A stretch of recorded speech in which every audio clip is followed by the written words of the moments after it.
Hey folks, Rob Pease here with a very quick note before the episode. The Purple Principle is now on Patreon. Head over to patreon.com/Purple Principle Podcast to join us. Our goal is always to connect Americans and share important insights, essential info, and some hope toward a less partisan, more perfect union. As a Patreon supporter, you'll get exclusive bonus content and help us form a more perfect podcast in the process. Click on the Patreon link in our show notes. And now for the episode.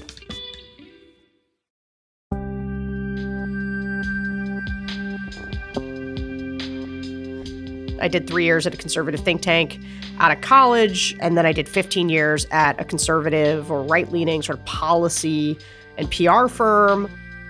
Those are just some of the conservative credentials of our special guest today, Sarah Longwell, Executive Director of the Republican Accountability Project.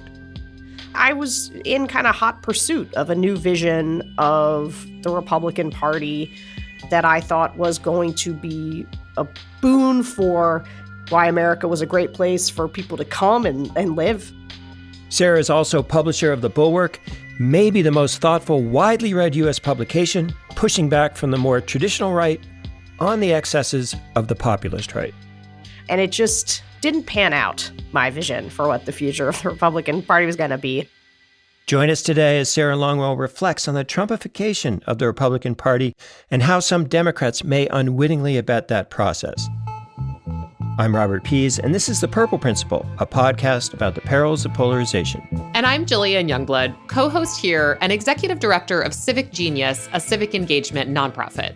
Sarah Longwell is someone whose path I've crossed several times over the past few years. She's not only an uber effective organizer, but a sharp-as-they-come analyst of our zero-sum politics. Let's get right into it then with Sarah Longwell, close colleague of Bulwark founder Charles Sykes and Republican Accountability Chairman William Kristol, a veteran of several Republican White Houses. We asked her about her initial discussions with Kristol at the low-profile meetings of the Concerned back in 2017. Hey, those were important meetings. They were formative for me. I used to call it the Sad Republican meeting, where we tried to figure out what the heck was going on with the Republican Party. Like back in 2017, I ended up kind of cornering Bill Kristol after one of them and saying, we've got to do something about this. We should build an organization. We should plant a flag for conservatives like us who believe that this is off the rails and something's gone wrong. And we need to understand what's going on with the Republican Party because clearly we missed something. We had a pretty high-profile campaign last year during the election called Republican Voters Against Trump. You saw all those testimonials of people saying, hey, I've been a Republican my whole life, but I'm going to vote for Joe Biden because Donald Trump is not what it means to me to be a Republican or a conservative. And then I started the Bulwark with Bill and Charlie and Jonathan last after the Weekly Standard went under. Yeah. I remember a lot of those social media spots that I saw of voters saying I've been a Republican my entire life, but I can't do this. And it was really powerful in building, I think, trusted messengers for the community of people who were feeling the same way. So I thought it was really interesting work. Did you feel, so you did kind of chart this new path here. Did you feel like you had role models that you could sort of tap into? Oh, that's a good question. Well, so kind of. And I guess it would be people like Bill Kristol, Mona Charen, Linda Chavez, Charlie. I grew up watching them on TV, and suddenly I was in the room with all of them. And, there's this thing that happens when you're looking at reality and everything changes. So everything you think you know to be true suddenly is off. And you start to think, am I crazy? Am I the crazy one? So I'm watching Donald Trump happen. I'm watching everybody slowly turn into a pro-Trump zombie that I've ever worked with or been around. Everyone's doing their rationalizations.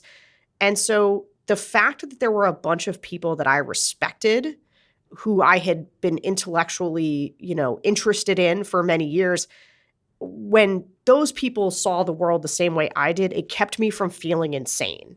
Right. Could you talk a little bit more about what you're doing with the Republican Accountability Project now? What's your urgent mission? Yeah, after Republican Voters Against Trump, after the election was over, I was kind of like, yeah, well, shut that down. We're not going to need that again, and and I had thought, I'd kind of move on to other things. And then Trump just didn't concede the election. And then he was lying about the results of the election. And then there was the insurrection. And, sometime in January, I'm saying to myself, this is what I'm doing from here on out. And what's been wild to watch, Trump is stronger than he's ever been. And he's stronger because if you can incite an insurrection in clear, broad daylight, have everybody denouncing you, get impeached for a second time, and then weeks later, McCarthy's blazing a trail down to Mar-a-Lago to kiss your ring again, and Mitch McConnell's endorsing your wildly outside the mainstream, hand-picked candidates like Herschel Walker, that's power. That's you owning the party. So I was determined to keep reminding people and to try to seek accountability any way possible, whether it was through electoral defeat or whether it was ensuring that the companies didn't support people who had, who wanted to not certify the election. Because that was wild. All those people, hundreds of Republicans saying they weren't going to certify an election. And at the end of the day, Republicans down ticket overperformed the top of the ticket because enough college-educated suburban Republicans voted down ticket Republican, but they voted for Joe Biden. And that was our target in 2020. That's who we focus on because we want to, those people are gettable for Sanity. Sanity can get those people. Right. Can you talk a little bit more about those college-educated suburbanites? I think when people hear that, they kind of assume, people get like one picture in their mind of who a college-educated person is. And I've heard you paint sort of a broader picture of what that demographic is. Oh, yeah. What a good question. Because this is something I was constantly sort of pounding on in 2020 because people, they think like Bucks County, Pennsylvania, right? Like a rich suburb of Philadelphia. That's who these college-educated suburban voters are. And they are. That's true. But they're also in the suburbs of Harrisburg. And the college that they went to wasn't, Harvard or Bates or some small liberal arts college. They went to college in their state, maybe a small Christian college, and they live in like Carlisle, Pennsylvania, or Camp Hill. I'm from Pennsylvania, so like these places seem normal to me, but trust me, there are real places in Pennsylvania that have lots of white working class voters and lots of college-educated voters that went to small local colleges. And they are part of this shifting demographic. Yeah. My dad is from Quakertown, so those were all familiar names. There you go. You mentioned corporations when you're talking to corporations about this stuff, and it's a good observation that right after January 6th, there was all this corporate disavowal of what had happened, and there was a lot of boycotting going on, and we're not going to support this person and that candidate. And then, I don't know, everybody just seems to have quietly dropped it. Yeah, this is a complicated one because some companies are doing one thing and lots of others are doing different things. And I think that they have to figure it out because they can play a really important role. I thought a good line was, we are not going to support people who refuse to certify an election. That seems like a good, broad rule of thumb. I think getting into individual pieces of legislation can be much trickier because, frankly, there are really bad bills out there right now around voting. Yeah, I can see why it would be terrifying as a CEO to have to make some decisions there. I would love to hear about kind of the evolution, if there has been any kind of evolution at the Bulwark in terms of what you guys are trying to achieve there. Yeah, I think that what's interesting about the Bulwark is that it was kind of an accident. The Weekly Standard got the plug pulled on it for being insufficiently pro-Trump. And Bill and I were working together. And it happened, a week before Christmas. And so it was, kind of a mean time to have it all go under. And so we were like, well, what could we do? And so we basically, we had the websites, we just said, let's start writing. And so, half this sort of Weekly Standard editorial and writing team just came over and started. And the whole thing just took off. But it obviously in the beginning, it was to even call yourself a bulwark is to define yourself as negative. We're taking a stand opposing something, or we're trying to defend against something. And I think now the challenge is the world has changed quite a bit. There's been unbelievable political realignment, which is ongoing. The parties are standing for different things. And so I think rather than defending against something, but what's an affirmative vision for the direction the country should go? We're all interested in unity. We're all interested in building a big, broad pro-democracy coalition. But also, I think for us as conservatives or people with conservative-ish leanings, we don't love the Biden administration with all these big swings being prioritized over sort of small wins. And, he doesn't have a massive mandate coming out of that election. And I would say things aren't going as well as one might hope, especially if you think that the Republican Party is as dangerous as we do. Then you really are rooting for the Democrats to build a broad coalition. And that's not what's happening at the moment. And so I think that we have to have a clear voice about what we imagine for the country and some of what that means on policy and on posture. And so, I think that's a lot of the evolution. That's Sarah Longwell, publisher of The Bulwark, launched in 2018, and in their words, dedicated to providing political analysis and reporting free from partisan loyalties or tribal prejudices. Amen to that. And Sarah referred to the rightward and populist turn of the Republican Party over the 2+ decades she's been in D.C. But those forces have been in motion for half a century. In an early Purple Principle episode, historian Jeffrey Cabaservice suggests that these transformation seeds were planted as far back as the 1960s.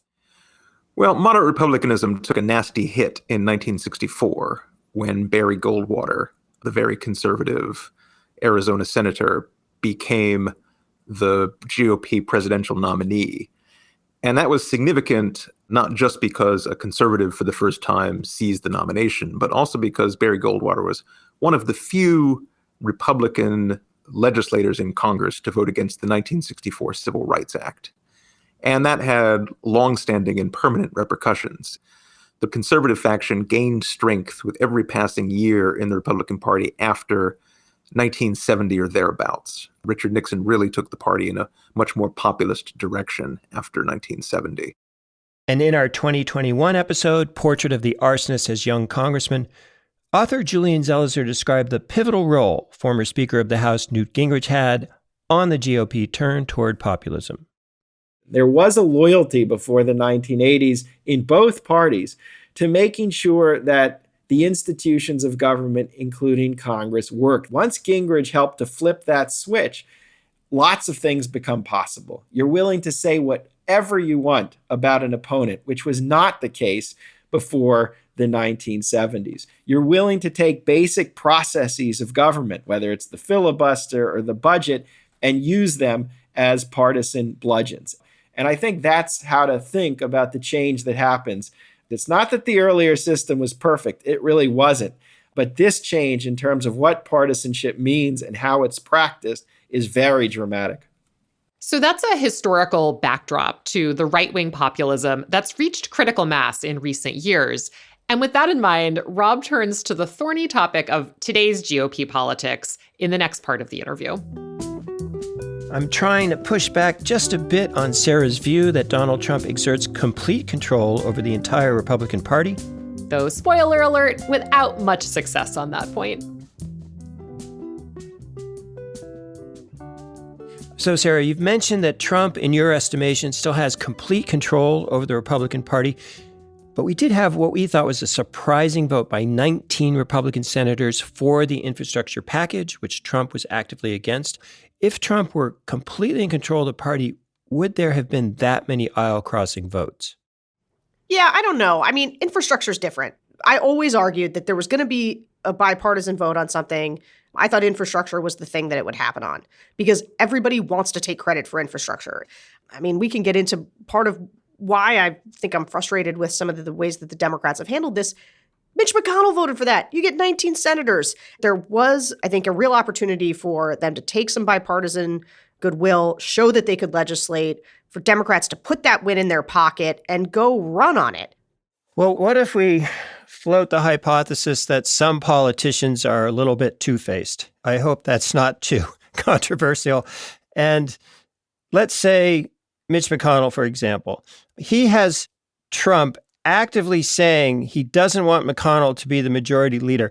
Don't you think behind the scenes in some way McConnell is undermining Trump either with funding or with his connections to enablers and other people who will be involved in the next election? Maybe.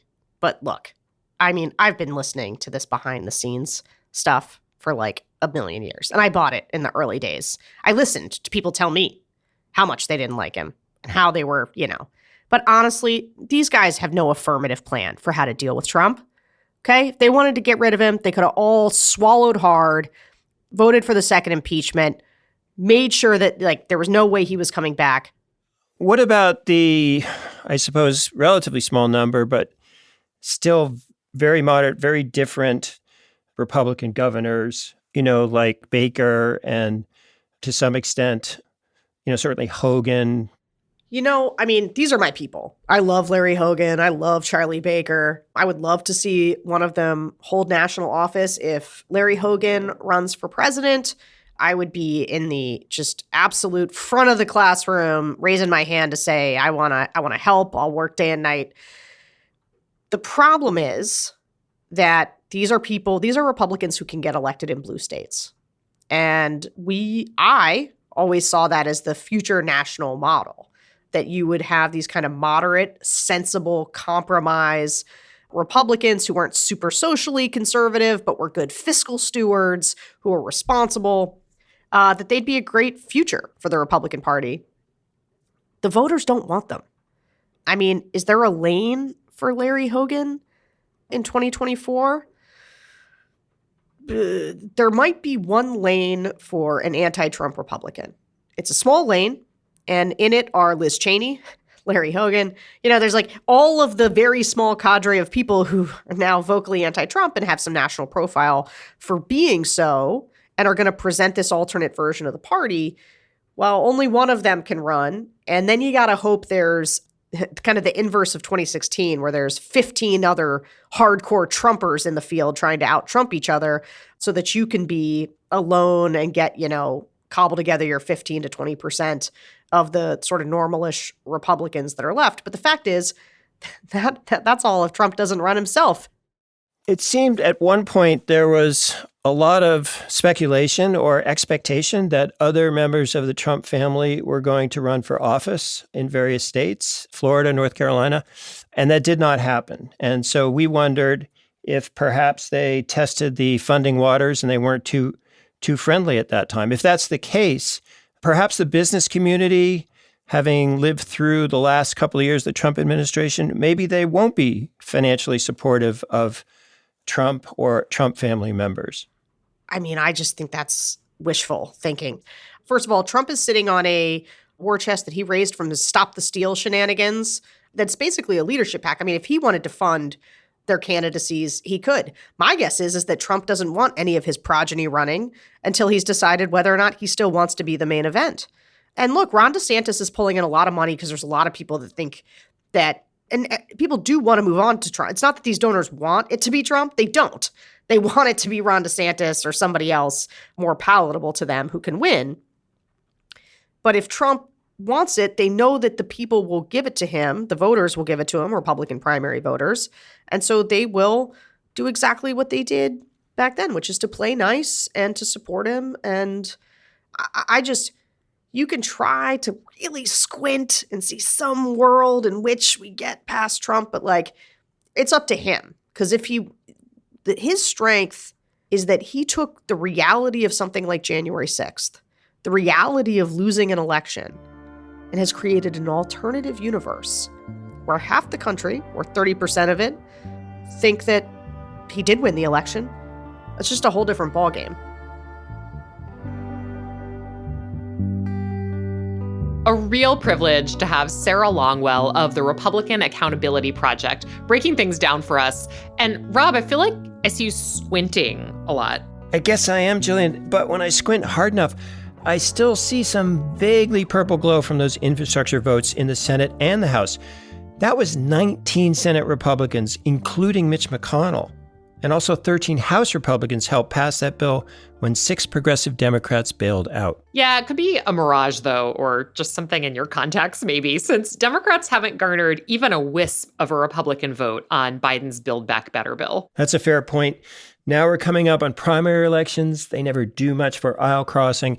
In fact, it tends to make the aisles between the parties suddenly a whole lot wider and a lot more treacherous. It's like a moat filled with partisan alligators. Or loyalist crocodiles. I binge watch Animal Planet and I still can't keep them straight. I think it's a snout thing, I'm pretty sure, but let's get back to elephants and donkeys. Pretty clear differences there. Sarah's been conducting focus groups with both species, as well as independents, in the lead up to the 2022 primaries.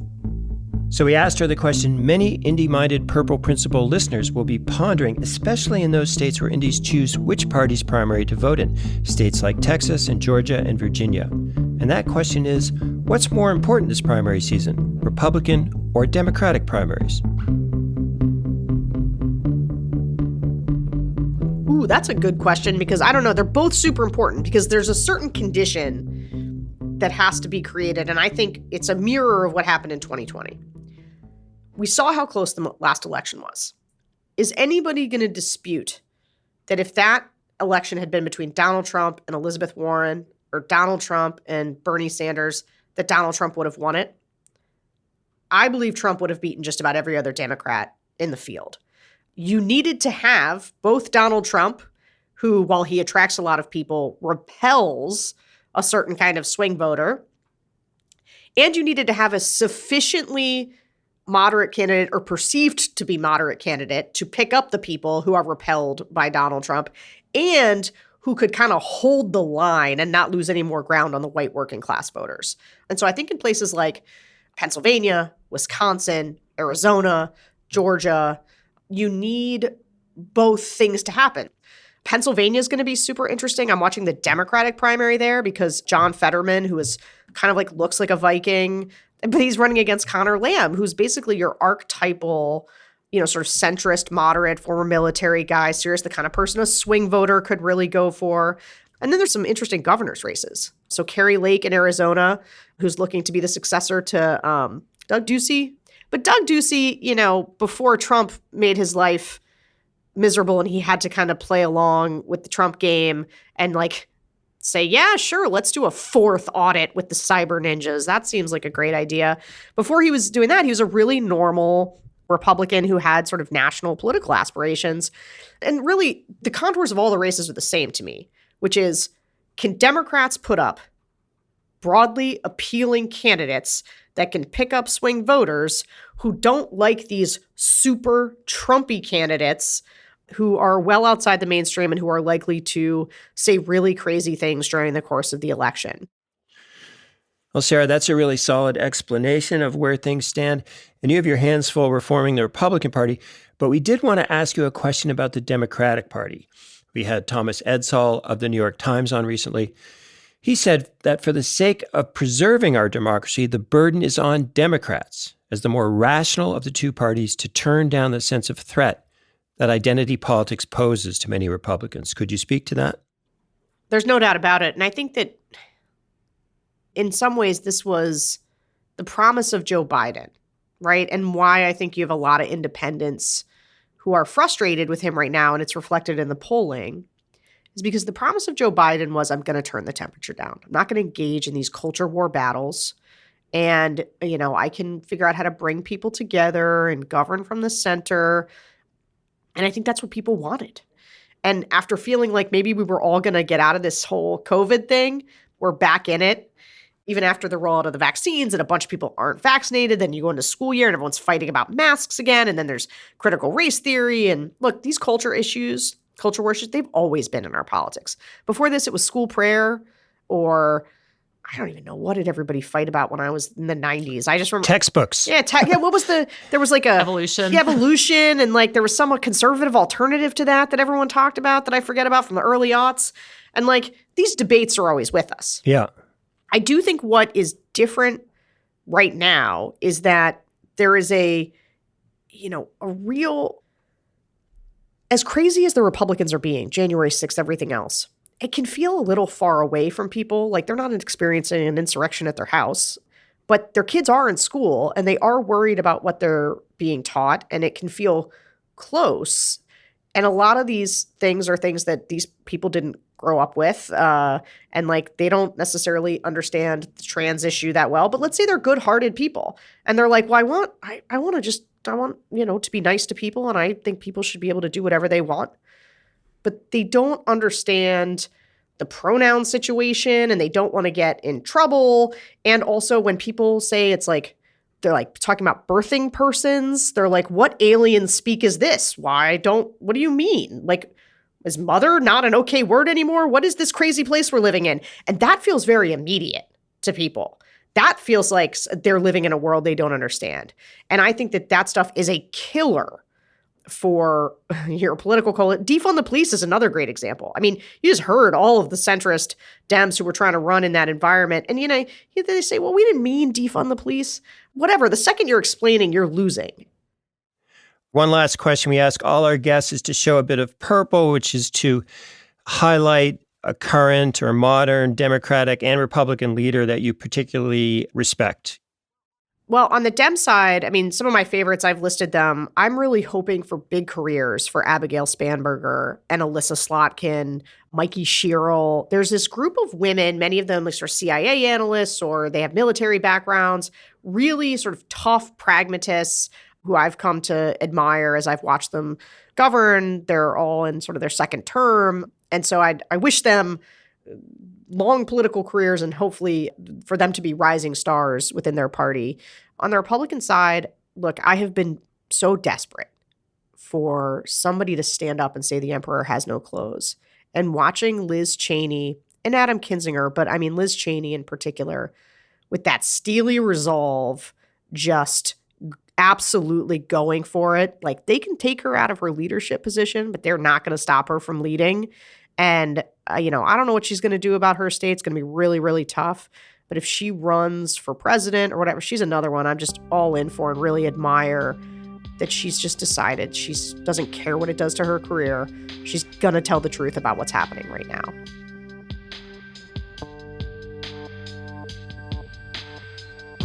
That's Sarah Longwell, publisher of The Bulwark and executive director of the Republican Accountability Project. Prior to Liz Cheney, she's talking there about 3 centrist female Democratic House members, Spanberger, Slotkin, and Sherrill, who might help bridge the political divide in this country. But, of course, all 3 of these districts are being redrawn without clear implications. And exactly because they're centrist, these House members could face tough primary battles from the Democratic left.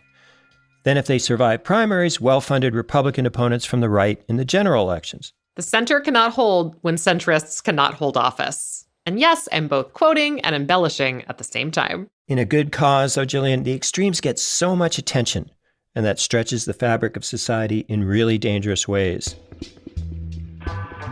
Special thanks to our very special guest today, Sarah Longwell, for shedding light on a lot of tough political issues. Our guest next episode, Tom Nichols, he places the blame for our weakening civil society not so conveniently on media companies and politicians, but on we the people. In his latest book, Our Own Worst Enemy, Dr. Nichols calls out American voters and citizens who no longer embrace the civic values democracy depends on. The center is always a hard place to be because it's not dramatic enough. It doesn't provide enough psychic income for people, on the edges, on the far left, on the far right. And that's when you can say to yourself, I'm not just working at a department store. I am uncovering pedophile conspiracies, or I am not just the assistant manager of a retail outlet. I am solving social justice and creating a new world of equality. And I think the one word we haven't used yet that is central to the book is narcissism. On our next episode, narcissism meets democracy and quickly gains the upper hand. We hope you'll join us for that discussion. Tell a friend or two about the Purple Principle and support us on Patreon as we look ahead to Season 3 against the backdrop of primary elections. Meantime, all the best in this really challenging time from the whole Purple Principle team. Allison Byrne, production and audience engagement. Kevin A. Klein, senior audio engineer. Dom Scarlett and Grant Sharrett, research associates. Emma Trujillo, audio associate. Music composed and created by Ryan Adair Rooney. The Purple Principle is a Fluent Knowledge production.